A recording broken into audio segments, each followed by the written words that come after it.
The German sergeant was checking his watch when 200 shells landed at once.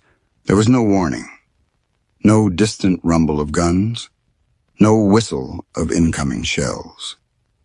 1 second, his men were eating cold rations in their foxholes outside St. Lo. The next second, the earth erupted in every direction simultaneously. Men who had been standing vanished. Vehicles flipped into the air. The concussion wave knocked soldiers unconscious 50 meters from the nearest impact. The survivors who crawled out of the craters weren't just wounded. They were psychologically shattered. In the span of a single heartbeat, their entire reality had changed. There was no buildup, no fighting chance. German artillery didn't work like this. Nobody's artillery worked like this. They had just experienced something the American Army had been perfecting for a decade. A weapon so devastating that German generals would later say it was worse than anything else they faced in the war, including the tanks, including the bombers, including the Russians. To understand why American artillery terrified the Germans, you have to understand how artillery normally worked. Traditional bombardments started with ranging shots. A battery would fire 1 or 2 shells, observers would watch where they landed, and gunners would adjust their aim. Then the real barrage would begin. This process took time. More importantly, it gave the enemy warning. The first shells told defenders exactly what was coming. They had precious seconds to dive into foxholes, crawl under vehicles, or flatten themselves against the earth. And those seconds mattered more than anyone realized. The U.S. Army conducted studies on how fast soldiers could react to incoming fire. At the moment of first impact, 58% of soldiers in a defensive position were still standing. Only 9% were fully prone with protection. But within 2 seconds of the first explosion, the numbers reversed. After 8 seconds, every single soldier was flat on the ground with some form of cover. The mathematics were brutal. A bombardment that gave defenders 8 seconds of warning was 66% less lethal than one that arrived without warning. The question that consumed American artillery officers in the 1930s was simple. What if there was no warning at all? The answer came from the windswept hills of Oklahoma. Fort Sill had been the home of American artillery training since 1911. In the years between the World Wars, while the rest of the Army stagnated, a handful of officers at Fort Sill were quietly revolutionizing how artillery could be used. Major Carlos Brewer arrived at the gunnery department in the late 1920s with radical ideas. He believed American artillery was too slow, too cumbersome, too dependent on outdated methods from the First World War. Brewer introduced new fire direction techniques designed to make artillery support almost instantaneous. His successor, Major Orlando Ward, took the concept further. Ward created something called the Fire Direction Center. Instead of each battery calculating its own firing solutions independently, a central headquarters would coordinate all the guns in a sector simultaneously. The implications were revolutionary. If one headquarters controlled dozens of guns, and if the calculations could be done fast enough, every gun could fire at a different time, but have all their shells land on the same target at the same moment. No ranging shots, no adjustment fire, no warning. The Germans had never seen anything like it. Neither had anyone else. The concept was elegant. The execution was murderously complex. Every artillery shell follows a ballistic arc. A 105-millimeter howitzer 3 miles from the target might have a flight time of 45 seconds. A 155-millimeter gun 5 miles away might take 60 seconds.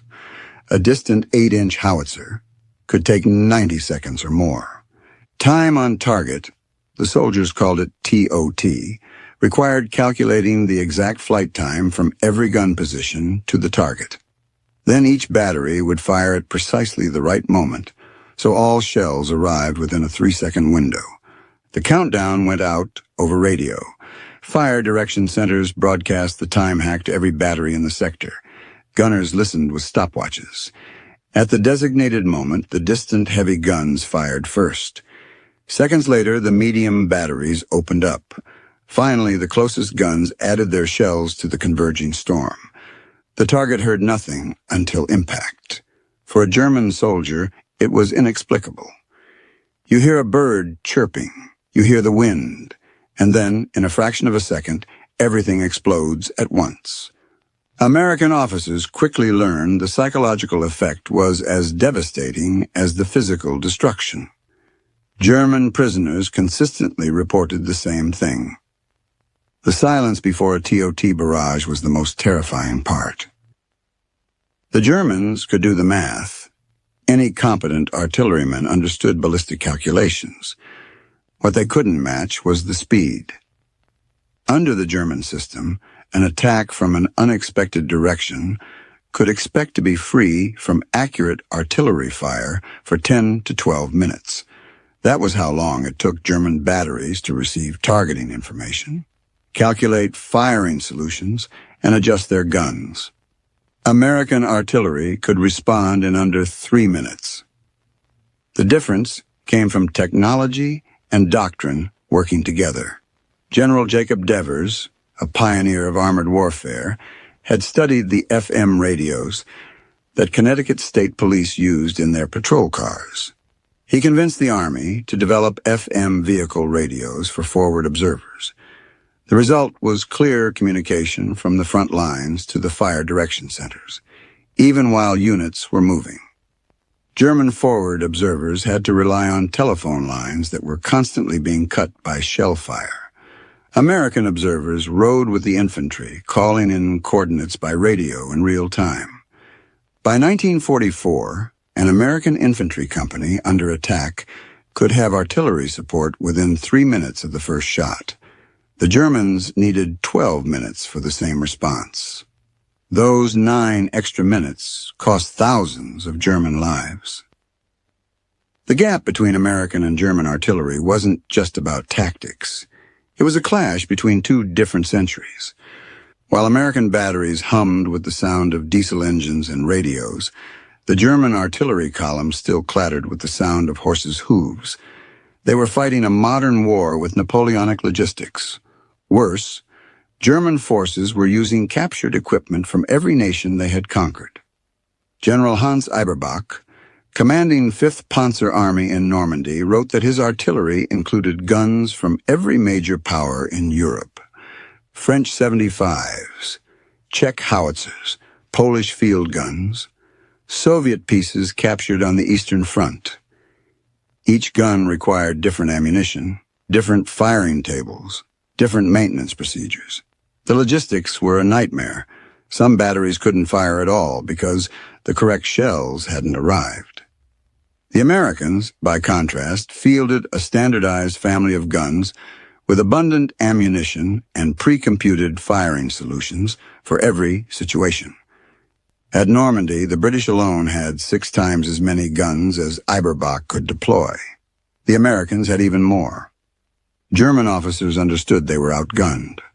What they didn't understand, not until they experienced it, was how completely the Americans had mastered the science of coordinated fire. The American artillery system received its first combat test in North Africa in late 1942. Field Marshal Erwin Rommel was impressed despite himself. In a letter to his wife dated February 18, 1943, he described the fighting during the initial clashes in Tunisia. An observation plane had directed the fire of numerous batteries on all worthwhile targets throughout the zone, Rommel wrote. The Americans were calling in accurate fire faster than his own forces could respond. The Desert Fox had fought the British for 2 years. He knew what Allied artillery could do, but the American system was something different. It wasn't just volume of fire, though the Americans certainly had that. It was the coordination. multiple batteries converging on single targets with precision timing. The American forces at Kasserine were green. They made mistakes. Some units broke under German attack. But the artillery never failed them. Even when infantry positions were overrun, the guns kept firing.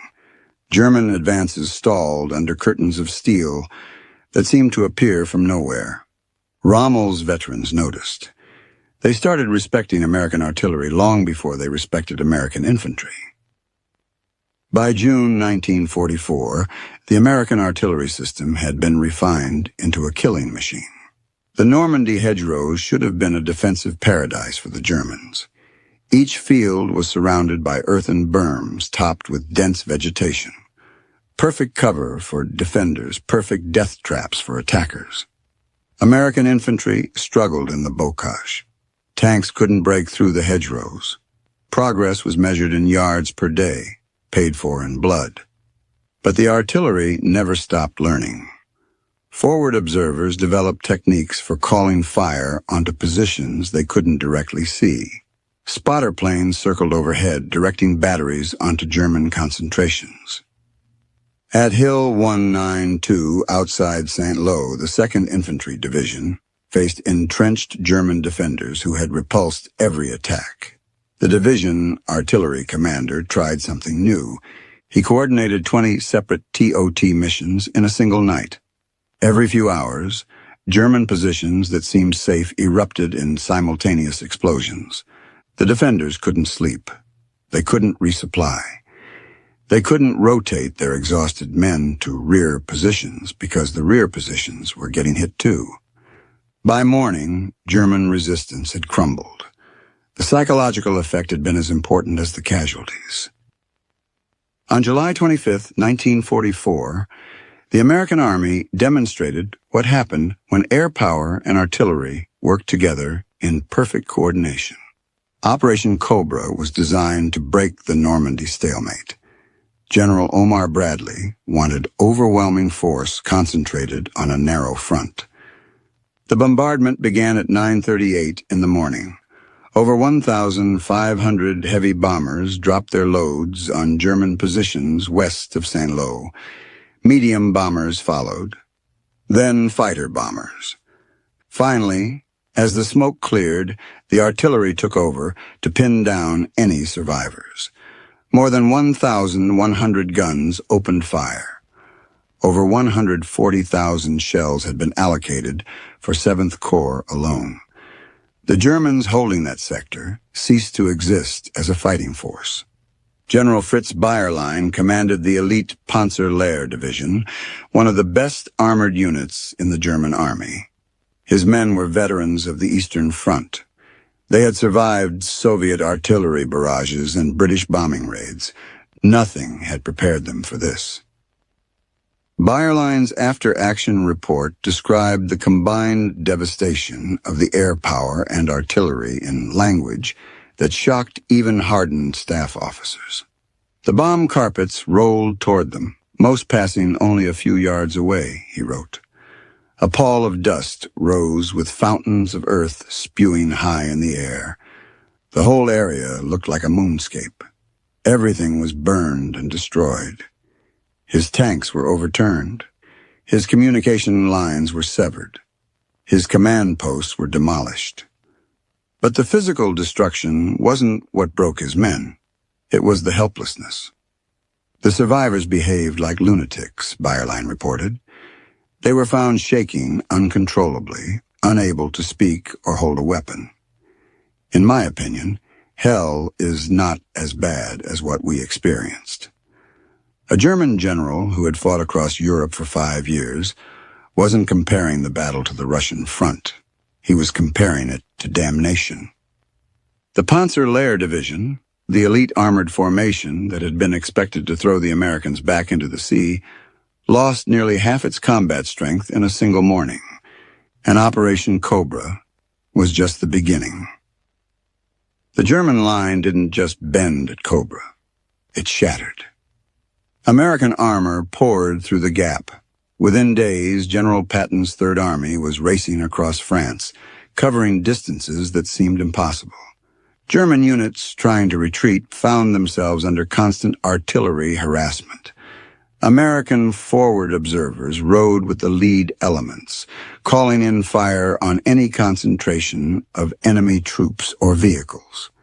The advance was so fast that artillery battalions had to leapfrog positions just to keep up, but the fire direction system was designed for exactly this kind of chaos. Batteries could displace, set up, and register new firing solutions within minutes. German defenders trying to establish blocking positions discovered that American shells arrived before they could dig in. The artillery seemed to be everywhere at once. By August, the German army in France was in full retreat. Entire divisions were destroyed in the Falaise pocket, caught in a crossfire of artillery from multiple directions. The survivors carried stories back to Germany. American guns fired without warning, and the shells arrived from nowhere. In December 1944, American artillery became even more terrifying. The proximity fuse, soldiers called it the funny fuse, or the VT fuse, had been one of the most closely guarded secrets of the war. The Pentagon had refused to allow its use in ground combat for fear the Germans might recover an unexploded shell and reverse engineer the technology. But when Germany launched its desperate offensive in the Ardennes, General Eisenhower demanded permission to use every weapon available. The VT fuse contained a tiny radar transmitter. Instead of exploding on impact, the shell detonated automatically when it sensed it was close to the ground, typically 20 to 50 feet in the air. An airburst shell was devastating against troops in the open. Shrapnel rained down from above, penetrating foxholes and trenches that would have protected against ground-level explosions.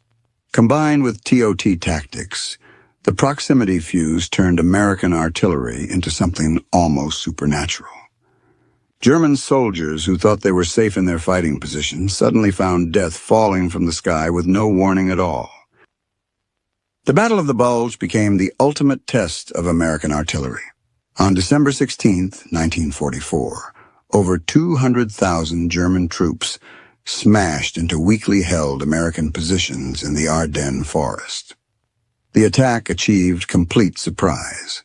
German armor penetrated deep into Allied lines, but the artillery held. At Dom-Butgenbach, on the northern shoulder of the Bulge, German forces were breaking through. The 2nd Infantry Division faced annihilation. American artillery came to the rescue with well-placed targeting of over 10,000 rounds in an 8-hour period.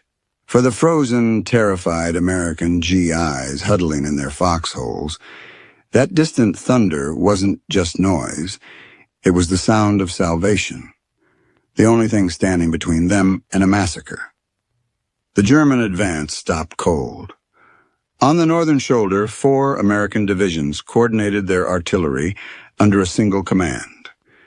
348 guns plus a battalion of 4.2-inch mortars all fired together, their shells directed by one fire direction center. Units that had successfully broken through American infantry positions found themselves shredded by converging artillery fire. And then the proximity fuses arrived. General George Patton was not easily impressed by weapons. He believed in aggressive tactics and mobile warfare, not sitting back and letting artillery do the work. The proximity fuse changed his mind. In a letter to the War Department, Patton described what happened when his guns caught a German battalion in the open. "The new shell with the funny fuse is devastating," Patton wrote. "We caught a German battalion attempting to cross the Sauer River and killed by actual count 702. Actual count, not an estimate. After the smoke cleared, soldiers had to walk the field and count the bodies one by one. A single artillery concentration had wiped out an entire German battalion, over 700 men killed in minutes." Patton continued his letter with an observation that revealed how much the new weapon had impressed him. "I think that when all armies get this shell, we will have to devise some new method of warfare. Coming from Patton, who believed in charging forward, not waiting for technology, this was extraordinary praise. He concluded simply, "I am glad that you all thought of it first." The psychological effect of VT-fused TOT barrages pushed German soldiers past their breaking point. At Malmedy, American artillery battalions supporting the town fired proximity-fused shells against attacking German formations. The defenders watched in disbelief at what happened next. German soldiers charged directly into the artillery fire, screaming Kamerad, the German word for surrender. Think about the level of terror required to make a soldier run toward the enemy. It wasn't a tactical decision. It was primal panic, a desperate need to be anywhere else but under those airbursts. When interrogators asked survivors of the Bulge what they feared most, the answer was consistent. It wasn't the bitter cold. It wasn't Patton's tanks. It was the airbursts. After the war, American intelligence officers systematically interviewed German commanders about their experiences. The testimony was consistent.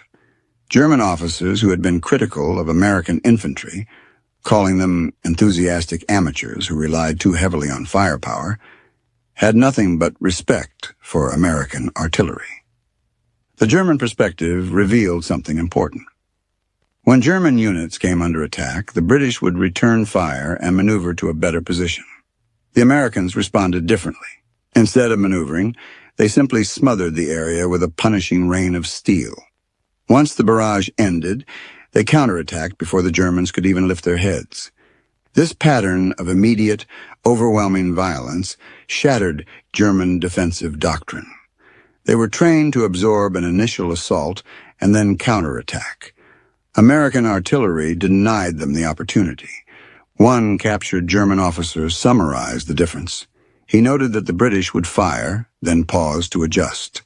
The Americans, he complained, simply fired everyone, everything, and all at once. By March 1945, American artillery had achieved something unprecedented in military history. At the Rhine crossing, Generals Simpson and Eisenhower stood on the West Bank and watched 2,070 guns open fire simultaneously. Over 60,000 shells in a single hour, the largest TOT barrage of the war. The German positions on the far bank didn't just take casualties. They ceased to exist. When the smoke cleared, American infantry crossed with minimal opposition. The defenders who survived were too stunned to fight. Patton later wrote in his memoirs that the artillery had won the war. The time-on-target technique didn't win the war by itself. No single weapon ever does. But it represented something important about how the American military approached warfare. While other armies relied on courage and tactics, American officers at Fort Sill spent the interwar years solving problems with mathematics and engineering. They asked a simple question. How do we kill more of the enemy while losing fewer of our own men? The answer was coordination, speed, and overwhelming firepower delivered with precision timing. It wasn't glamorous. It didn't make for heroic stories of individual courage. But it worked. German soldiers who faced American artillery in France, Belgium, and Germany carried the memory for the rest of their lives. The silence before the storm. The instant when the world exploded. The helplessness of knowing that nothing they did could protect them. General Bayerlein spoke for all of them. Hell is not as bad as what we experienced. The men who perfected TOT at Fort Sill never became famous. They fought their war with slide rules and stopwatches, years before the first shot was fired. They weren't looking for glory. They were looking for a way to bring American boys home. And the soldiers who survived because of their work knew exactly who had saved them.